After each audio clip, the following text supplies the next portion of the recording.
Israel actually plans to exterminate the entire Arab Muslim population of the world. And the Muslims know this. And this is why their jihadism and their excesses have some basis in reality. They're trying to survive because they know that Israel simply is interested only in genocide and exterminating all the Arab people, bringing them under complete domination.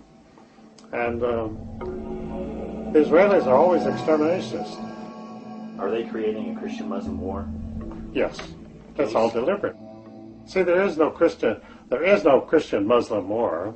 Now, I have filed legal papers in this town here before in a law case that I have going on, in which I say frankly that 1 billion Christians and 1 billion Muslims are now at a war to the death with each other, and the only victor will be the state of Israel, because Israel is getting rid of all of its rivals and all of its competitors at one fell swoop. It's a brilliant move, and it's also totally calculated and ruthless. Is the real enemy Israel? Yeah. Or Zionism, world Zionism. The state of Israel is nothing. It never has been anything. It's the tiniest state in the world, yet this is the most important state in the world. It's the most important state to the entire United States government because they put the interests of Israel before every other consideration, including the United States.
Well, Ezra is the dominant intellectual of the 20th century, and 4 of his proteges have been named have been given the Nobel Prize for Literature after he edited the work.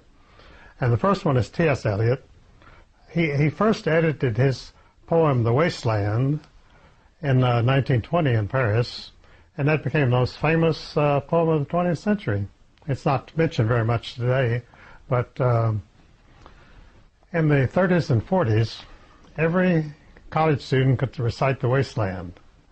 And that's how young men would pick up girls, is by talking about the wasteland. They'd get interested and go to a bar and have sex. So it was very useful. And after *The Wasteland*, he became Ernest Hemingway's mentor, and he edited Ernest Hemingway, and he made Hemingway's prose very crisp.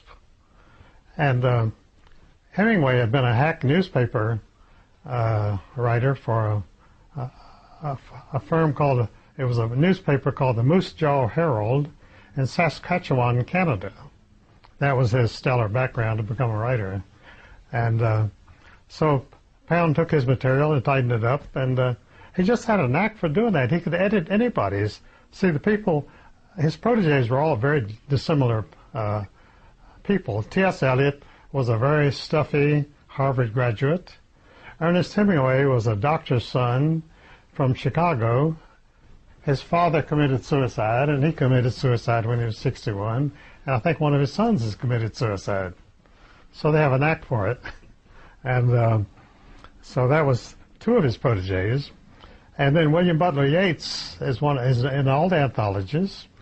When Pound met William Butler Yeats in London, he was a very, very famous poet at that time. But he was writing stuffy Victorian poetry. And so Ezra was horrified by that, and he got him totally out of that and into more modern poetry. And so he became much more famous, and he got the Nobel Prize for that. And then his fourth protege was James Joyce, who wrote Ulysses, one of the most famous books of the 20th century.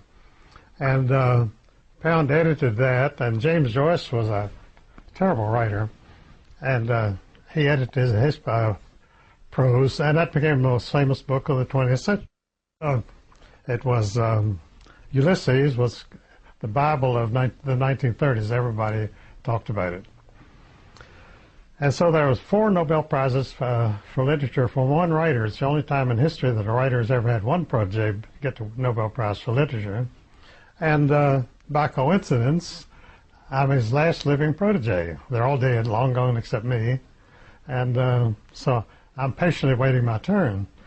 And Ezra Pound himself was never named for the Nobel Prize, although 4 of his pupils were, simply because he never cultivated the establishment. He never, well, in the 1930s and 1940s, you really had to be a very active, outspoken pro-communist to get anywhere. So, of course, he was totally ignored by everybody, except the public. The public liked his work. And his novels were all bestsellers. They made a movie of For Whom the Bell Tolls. That's the most famous book, but he actually wrote some others that were quite good. So Ezra had these 4 proteges who got the Nobel Prize when I met him, and he really jumped on me and started whipping me into shape. And he assigned me to go to the Library of Congress and see what I could find out about the Federal Reserve System. Well, I really had a knack for research, and I found out the entire history of the Federal Reserve System, which is the greatest swindle ever known in history, where a group of private bankers conspired criminally to take over the money and credit of the United States, which they did in 1913, and they passed the Federal Reserve Plan through the Democratic Party in Washington, D.C., and it became a law of Congress. And this law handed over to this private bank all of the money and credit of the United States, which was a pretty good day's work. And they've kept it ever since, because they set it up as a monopoly so that the stock of the Federal Reserve banks could never be traded publicly. It could only be handed down in a family, or if a corporation bought the bank that owned it, they became possessors of the stock.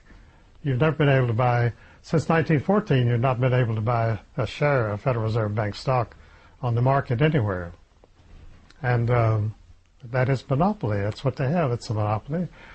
You see, they're totally insulated against anyone buying control of the Federal Reserve System. And John D. Rockefeller was one of the biggest holders, and he had his stock placed under the Rockefeller Foundation, so it can never be bought or sold. So it's secure forever. And the other people who bought control in 1914, they were the Schiff family and the Warburg family. And of course, they still have their own family fortunes, and they have a controlling interest in Federal Reserve Bank stock in various Federal Reserve banks. It's not all in one Federal Reserve Bank. It's in a number of Federal Reserve banks. And I think most of the holders of Federal Reserve Bank have at least stock in at least 5 of the Federal Reserve Bank.